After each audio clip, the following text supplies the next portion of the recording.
Is Satan in your life? How would you know? Do you know what Satan is? Who he is? What he does? How he operates? Is there really such a thing? I'm Rabbi Abe. Welcome. I'm going to be giving some secrets about this force, we can call it, named Satan, actually, in the Hebrew, Satan. And what the Satan actually is, how he or it operates, and what we can do. In other words, how we deal with that and how we can use that to our benefit. So, let's go into it. And this is a really juicy topic, okay? So make sure you listen to the end so you don't have any misunderstandings. And please, in the comment section, if you have any questions, please put them in the comment section. If you're not subscribed, please subscribe. Give the video a thumbs up if you like it. So we need to discuss a number of things when it comes to Satan. And Satan is the Hebrew translation for what maybe many call Satan. But there are a lot of different ideas and a lot of, let's call it false news about Satan. But make no mistake, Satan has a very definite purpose in this creative process. In fact, without the Satan, we would have no purpose here on earth. Now, I know that might sound strange, but let's go to some basic ideas. Is Satan human? Answer, no. Satan is not human. Neither is the force of the Creator, or God, is certainly not anything physical. What does he or it do? And it is a he. Actually, there is a he and a she, like everything else in this world. There are polarities of a positive and a negative. He has a name, and so does she have also a name. You've probably heard them somewhere before. In fact, the names, I have the male name is here. I didn't actually think to write the female because, the force is the same, except one is more extreme than the other. And they do different things. So this is the Hebrew name of what we call the Satan. Satan is a general term. It doesn't really refer to anything specific. There is a name of the actual angelic force, the force itself. And angels are spiritual forces that make connections between the physical and spiritual world. And while I don't want to pronounce his name in completeness, it's 3 syllables, and it would be Sam, and then A, and then El. So we don't like to say it because we call energies when we use the names of angels. And you'll see over here, I have the same word in the Hebrew letters, but it's missing one letter. We'll get to that. This is a negative force. This is an extremely positive force. We'll get to that. So I want to just give you a couple of references as to how and why this exists. So, right in the beginning of the Bible, and again, we know the Bible is a code. It's never meant to be taken literally, even though there are literal stories. But we know the rules of the Torah, or the Bible, is there's no chronological order. And these stories don't necessarily follow physically, yes and no. But they are secrets to give us insight into how this universe operates and how we can take control over our life. Because we were not put here to be slaves to anything, okay? Not to human beings and not to material things. We were here to God gave us domain. God gave Adam domain over the physical world. That's what the story says. However, we lost it at a certain point. But let's not go there. But let's talk about Genesis verse 4.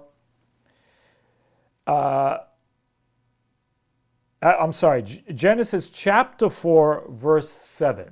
Now, the stage is Cain and Abel, okay? So most people know this very simple story that Cain killed Abel, his brother, Adam and Eve's children. Why did he kill him? Well, many people don't know this, but he killed him over the jealousy of his sister. Meaning what? Well, in the secret books it explains that, that the soulmates of the ancient biblical figures were not like today. They were born together with their soulmates, and they were born actually adult. There was no gestation period. I know, difficult to understand. So, Cain was born together with his sister, his twin, and that was his soulmate. Abel was born with 2 twin sisters, and those were his. So he had 2 basically, and Cain only had 1. He killed him because he was jealous and didn't understand why. He has 2 and I only have 1. All right, without going into the deeper details of that. And then again, there was no such thing as death yet. And when he hit him with a rock in the head. He didn't understand why he didn't wake up. He sort of sat next to him, waiting for him to wake up, and he didn't wake up. And then, God talked to him and said, the blood of your brother, and so on. So, it says like this. In Genesis, again, chapter 4, verse 7, God is speaking to Cain. And it says like this. Interesting. If you do what is right, will you not be accepted? Accepted to what? We don't know. But if you do what's right, so he didn't do what was right, but if you do what's right, will you not be accepted? Meaning, his offerings were not accepted. Also, Abel's offerings were accepted. But if you do not do what is right, and this is the verse, this is important, sin is crouching at your door. Lapetach hatat rovetz in Hebrew. Sin crouches at the door or at the opening. Now what does that mean? Sin is crouching or waiting. We could say it simply and more literally. Sin waits at the opening. Sin waits at the opening. Now, please keep that in mind. Sin waits at the opening. Now, a little bit later, in Genesis chapter 8, verse 21, it says, Yetza Adam ra menurav. The inclination of man is ra, evil, bad, from his youth. Now, a lot of people don't like this, and they maybe like to change the meaning, but it says what it says. The inclination of man, meaning children, from his youth. Now, from his youth means below 13 years old in a boy, or 12 years old in a girl, is called ra, evil. That's what the word is translated to. Ra minura, from his youth, meaning from the time that he's born until 13 in a boy, 12 in a girl, 13 in 1 day, 12 in 1 day, actually, if we're going to be technical about it. It's evil. Now, can you say that children are evil? Of course not. Of course not. But the Bible is saying so. But again, we have to remember this is a code. We must understand this code. And understanding this code will help us to understand a lot of things and why sometimes things don't go, or many times, don't go the way we think they should go, how to make them go more in the direction that we would like them to go, and maybe even how to create miracles, more abundance, more light, more blessing in life. Because it's all really about this once it's really well understood. So, in the creative process, we have to understand, the scriptures tell us, Ze leumat ze asa Elokim. The Creator made everything in equal opposites. Okay? Equal opposites, meaning for every plus, there's a minus. For every minus, there's a plus. It's a little bit like saying for every entrance, there's an exit. For every exit, there has to be an entrance. There's plus and minus in everything. You know, there's a way to go in, there's a way to go out. Okay? And that's only natural and practical in the physical world. But in the spiritual world, it also operates this way on a spiritual level. What does that mean, actually? That there is a principle, simple principles of giving and receiving. We know these are the two fundamental principles in life. Plus and minus, proton, electron, all have the same connotation because they all emanate from the same energy, the universal energy of giving and receiving. Simple. And think about it. Is there anything else, anything more that exists than, or you're on the giving end of something, or you're on the receiving end of something? That's life. Or you're giving, or you're receiving. Doesn't matter what. Doesn't matter what. You're talking, someone else is listening. You're on the giving end, they're on the receiving end. When they talk, they're on the giving end, you're on the receiving end. You go to buy something, you're going to give your money, you're going to be on the giving end, and you're going to receive, then you're going to receive, you know, whatever you're buying, and so on. Everything. That's everything. Everything is, you're on the giving end or on the receiving end. But, of course, in life, it's not necessarily that simple. Because spiritually, we get into the reasoning as to why you're giving or why you're receiving something. So, what do we, how do we understand principles of good and bad, right? When do you say someone is good or an action rather, not a person, but a person is judged by their actions?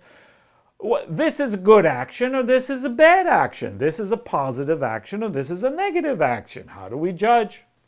Well, there are general parameters, okay, for good and evil. Good and evil. So let's say a person does an action, and the action is a premeditated murder. Is that good or evil? Well, most people would consider that evil, bad. That's an evil act. Premeditated murder, very, very evil. Okay? The action of killing someone, is it good or bad? Well, we said premeditated murder is obviously an evil act. It's bad. But not always is killing someone necessarily bad, because it really depends on the reason. Now, self-defense, there's a concept of self-defense. If you kill someone who's killing others, it's considered that you've done a positive action by saving the lives of others and killing the would-be murderer, right? So it's not the killing as much as it is the reason why the killing is taking place. When killing is for a selfish, self-serving purpose, we call it murder. When the act of intercourse is for the sake of, that comes from love and consent and all the other things that go into a relationship, we call it lovemaking. When it's without consent, we call it rape. But let's think about it for a moment. It's the same exact physical action, but it is the intention that is completely different.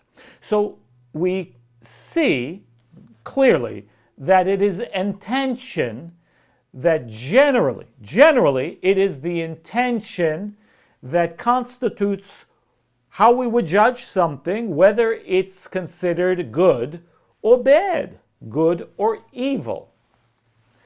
So the Kabbalists and the teachings of the Kabbalah actually break it down to a simple idea of how we can determine, at least for ourselves, with ourselves, what is good or evil. Good is when something is for the sake of sharing or helping others. Period. I mean, it's very general, but that's a general criteria. If it's truly good for me, I don't mean good for me for selfish reasons. Oh, we're getting there in a second. When something is only self-serving, selfish, and selfish behavior, goes into all types of explanations of the ego and, all the things that emanate from that, ego, self-serving, selfish behavior, that is considered evil, bad. Now, how do we know that? The secret here is in the word evil in Hebrew. When it says, Yetzer Adam Ra Minurav, the inclination of man is evil from his youth. So how does the Bible or the Kabbalah truly define evil? The word Ra in Hebrew, which I unfortunately didn't write down. I'm going to have a whiteboard shortly that will make things maybe a bit more clearer. The two letters in Hebrew, which is like the R and A that spell Ra, which was incidentally also the name of the god of Egypt in the Bible.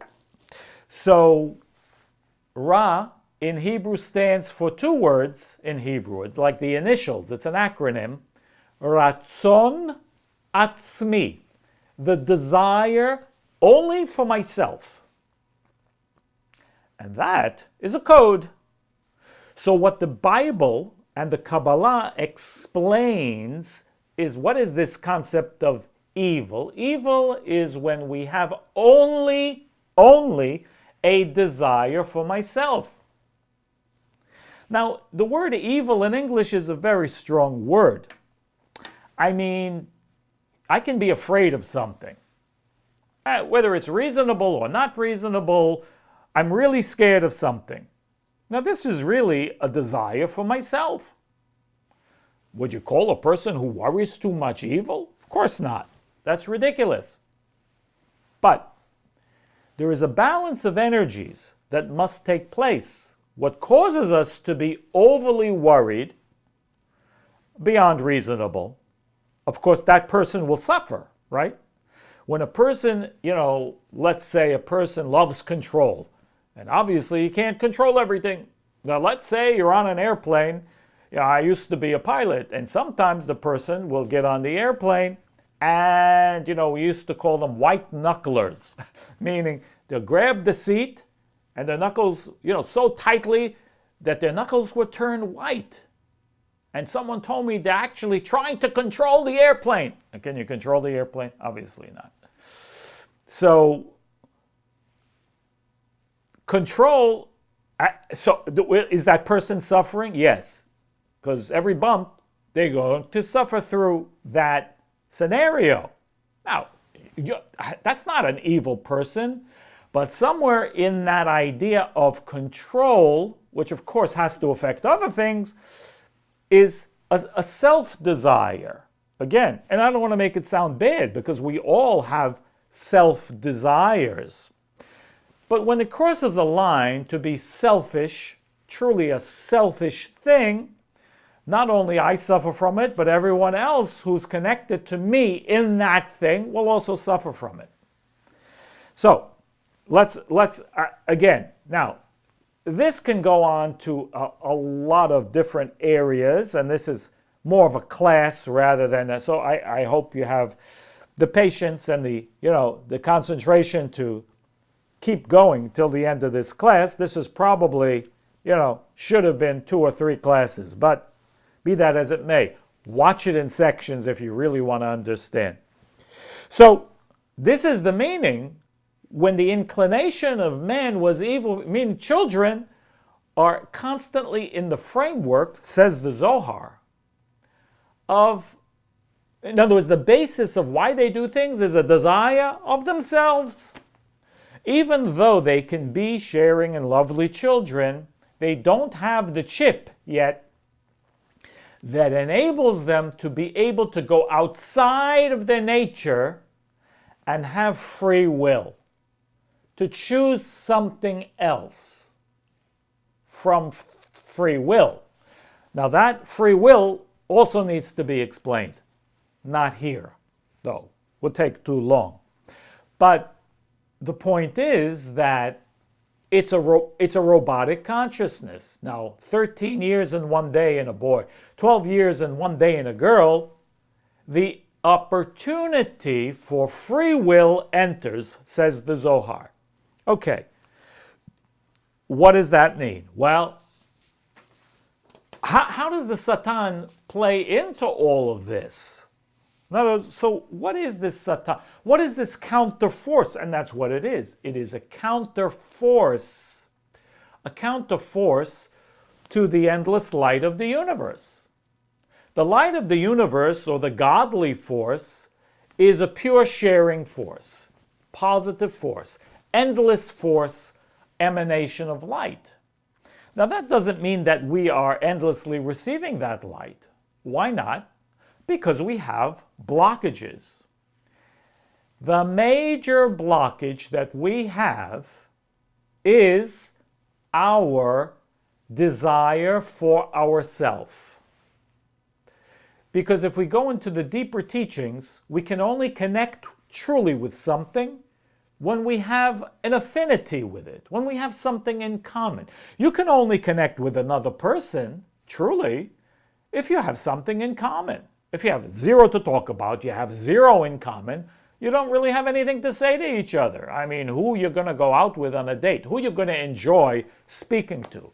Someone who has completely opposite opinions than you, I could say today, though I definitely don't want to get political because we should all be able to speak, but, I don't want to get political, but you understand already what I'm saying. If someone has a completely different opinion to you, people are in a complete divide today. So when you really have something in common, and the same is true with us and the Creator, when we are having something, when we're truly in a sharing space, a caring space, compassionate space, if we're really in that moment, in that energy, in that headspace, we can have a real connection to the divine. It's one of the methodologies, is achieving the commonality. But what happens when we're not? Because the truth is, it is not our nature. We are creatures of desire. What do we do then? Well, and therefore, we have now the reason why there is this force called Satan. Without this Satan, there would be no concept of earning, challenge, because we only enjoy something truly that we've earned. I mean, that's very clear. If you're going to play tennis, if you're an adult and a tennis pro, and you're going to play with a 6-year-old who doesn't know anything about tennis, and you're going to sit there, slamming the balls at him and say, "Ah, wow, I won." And you're very proud of yourself. Are you really proud of? You did nothing, right? You didn't do anything.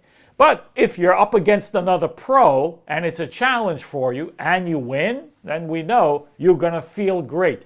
You receive the light because it requires overcoming. Anything that requires us to overcome a challenge and earning, whatever, a difficulty, and we overcome it, even though we think in our logical mind we would like everything to be easy, everything should be our desire, whatever I desire should come to me immediately. Actually, if that would be the reality for more than a week, we'd be suicidal after that, okay? We would not be able to survive. We thrive on the energy that we create. We create. Not from what's given to us. Nobody is proud to go bragging about what was given to them by whoever. Listen, I have money because I was given by my parents. Is anyone really going to brag about it? I mean, it happens, obviously. But everyone's happy to talk about their accomplishments. That's not necessarily an accomplishment. It happens, which is okay. That's fine. But you're not going to go bragging about what you received for free, right? What you received without the earning you don't feel the blessing of that. What we do feel the blessing of is the things that we accomplish through difficulty. We may not feel great in the middle of it, but after the fact, if we were successful, we feel amazing. Who causes us to feel that way? Well, the Satan. The Satan is the force that causes us to think only about ourselves.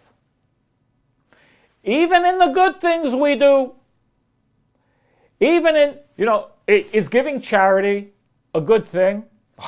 Can you think of anything better? Helping maybe the unfortunate, or giving to a worthy cause, probably one of the highest things that the person can do. Yeah, but why are you doing it? Are you doing it truly to help? Or are there people who might be doing it for recognition, to get their name on the wall, to get elected to a office of some sort, to whatever? Are there other agendas? Yes. And this is the job of the Satan, to take away from us, to give us the thoughts, because it's a metaphysical force like our thoughts, to give us that opportunity to overcome. Yeah, I'd like to do it for that reason, but no, I'm willing to let go of that Satan thought, let's say, and do it for the right reasons. Sometimes we have to fight hard. Sometimes a little. Sometimes not at all. But again, our thoughts emanate from somewhere, but the reason and what we come to, we eat the wrong things when we know better. I mean, what causes that? What causes that? Truth is the Satan. Now, I'm not saying that this is something we can blame. It's part of us. Satan is not on the outside with the pitchfork. In a way, yes. But again, where does he get the energy to do that? Oh. So according to the Kabbalah, this force of Satan only exists in potential. Almost non-existent. Until when? Until we feed him. In other words, the Satan is a little bit like the moon. The moon, not that the moon is Satan, no, not at all, but it is giving us an insight. The moon has no energy of its own. It only reflects what it receives from the sun. And that's how Satan operates. Satan can only receive, is only as strong, is only as influential as to the degree that we feed it with our energy. So if we act in a negative and selfish way, there's a term, okay? And there are more than one term. I didn't really want to get into more detail, but the term for a transgression or a sin in Hebrew, there's one umbrella term, and then there are many subdivisions. It's Avera. Avera. What is Avera? A transgression. And then there's Chet, Pesha, Avon. There's others. Ma'al. I don't want to get into it. They all have different connotations.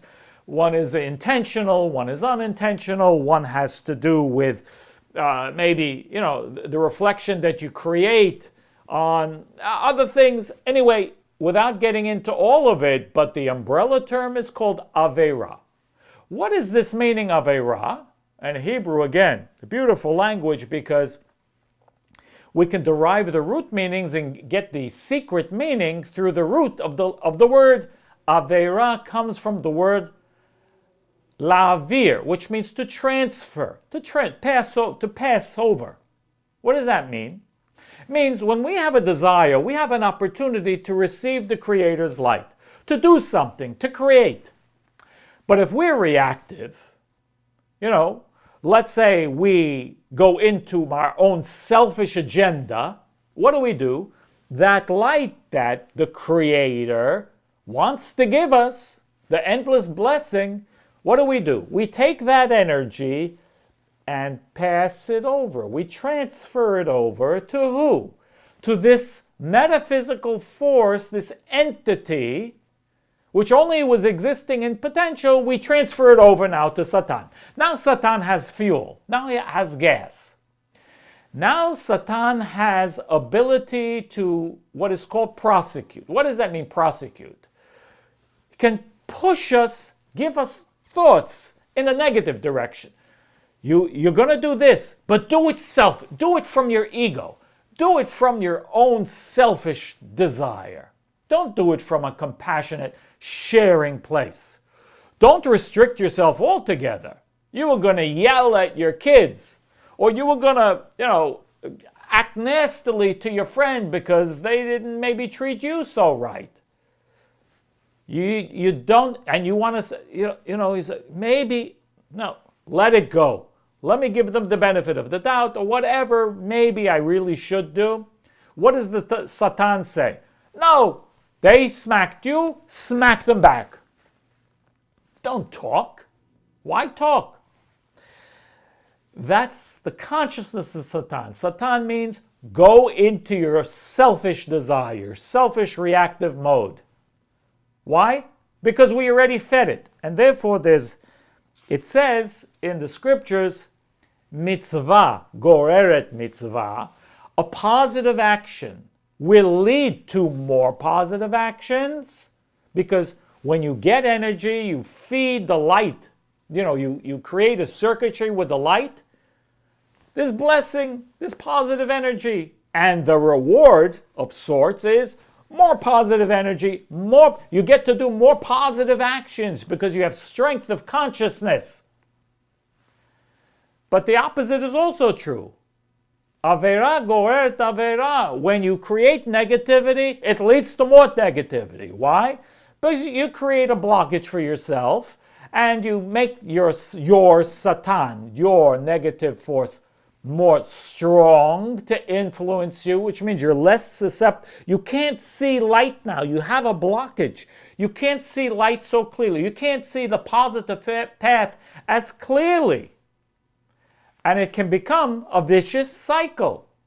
And by the way, it can eventually become a bottomless pit. By the way, it's also the root of every addiction, which I won't go into, but it means it's like a black hole. Endless, constantly needs to be fed. It's never happy, only momentarily happy. So it's a lot of information. It's a lot of information. But there's one more thing, and I want to end on a positive note. A lot of people talk about end of days, or not end of days necessarily, but coming to higher consciousness. And there is a principle of this in Kabbalah. There are different names for it, Messianic era, or global consciousness or awakening. It really doesn't matter what you want to call it, but there's sort of a punchline to, our existence. In other words, we will eventually reach a time where there is a global consciousness. And that global consciousness means there is awareness. There's a global awareness. And there's global wisdom. May seem extremely far off at the moment, but you know what they say, the darkest time is just before the dawn. And things will switch when there'll be enough, there'll be knowledge, there'll be global knowledge, there'll be global wisdom, there'll be wisdom of everything, wisdom of healing, there will be no need for doctors, there'll be, again, a global consciousness. Everyone will be able to, because where does wisdom come from? It comes from the air, right? That's all the right ideas, So, and that's when the Kabbalists explain that the force of death will also be removed. The force of death will also be removed. However that's done, spiritually, physically, through medical science, maybe it even exists already, who knows? We don't know. But what we do know, according to the ancient sages, that eventually this is actually a goal. Because the force of death also belongs to this Satan. In fact, the Kabbalists explain that it's not the disease or it's not the heart attack, it's not the accident that kills the person. Death kills the person. Contemplate that for a moment. Of course, there's the physical vehicle. But we know it's not constant, right? To find truth has to be an absolute. So, I mean, obviously not every accident kills a person. I know people who've been in terrible, terrible accidents and they still walk away. Happened to me. And then I know someone who just hit their head a little bit funny and they were going very slow. The driver was going very slow and they just died. Same thing. The people who get sick. I know one person who had 80 times in the hospital from different cancers. Still going. I mean, God bless him. The point is that there's a time and there's a moment where death kills the person through whichever means. But according to the sages, that force of death will eventually be removed.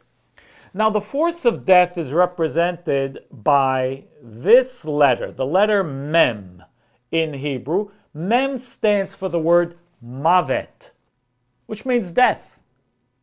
So this letter in the name of the Satan, this is the actual name. Oh, the female, by the way, is Lilit. I told you that I would tell you that, and again, most of you have heard that, is the female aspect. It's kind of a couple, right? They're a couple. Sam and Lil. Let's call them that. Sam and Lil. So this is Sam. Now, the M in the name is standing for death. But in the time when there is that consciousness takes hold, the force of death will be removed. What will remain is these three letters. This, and this. These three letters. Now, these three letters are a secret name in the Kabbalah, part of what we call the 72 names of God, which represents not only sustenance, abundance of all times, it represents life, sustenance, abundance, every form of abundance, which we currently use now. But we also know that that force exists, creating blockages, the negative force. But again, what it's saying is what will remain from within the death force is only sustenance. So the endless, like we said, the black hole, the endless desire that fed the negativity will be transformed completely to something only positive. And it's very interesting. I remember my teacher many, many years ago cited an article from Time magazine in which they had a cancer cell on the cover. I don't remember what year it was, unfortunately. Maybe someone out there knows. It was a long time ago. And the title of the article was The Immortality Gene. Immortality Gene. Which they said was where? In the cancer cell. Immortality gene in the cancer cell. Now, how does that make any sense? Well, let's think about it. The nature of the cancer cell is it's constantly consuming until it even consumes itself, which means it constantly, it's like an endless force of mutation, which is why it's so negative, right? But the endless force is not negative. The mutation is negative, right? Well, it's an interesting idea. Meaning, what if we could transform, if there was a way to transform, and as I said, who knows, maybe that exists, to transform and constantly reproduce positive cells, not mutated cells. Just a constant replacement of perfected cells. I mean, our body is doing that in a way, except it degrades over time, which is why there's aging, and different people age at different rates because, anyway, whatever, the DNA of that person, the genetic makeup of that person. But the general idea would be an amazing thing. What if it endlessly produces healthy cells and immediately replaces anything that's damaged with brand new, pristine, healthy cells? Then there's no death, right? At least not from disease. Not from disease. Anyway, true or not, this is the principle, and it's important that we understand the methodology of the Satan. Why? Because the whole purpose as to why we're here is to overcome that Satan, which basically means overcoming our own reactivity, overcoming our own selfishness, overcoming our own ego. However we do that, of course, there are tools, there's consciousness, there's many, many things in the teachings to help us. But when we do that, we tap into the Creator's light, because it just can't come. I mean, yes, let's say we're 99.9% fulfilled all the time. We don't even realize it. But that small 1% where we're not, where maybe we're missing money, God, or health, God forbid, or the relationship, or whatever is missing or lacking in our life that we would like to make better, in the scheme of things, it's a very small percentage of what's not going right. But that's what we focus on, and that's what's important for us. We need to know how to complete it.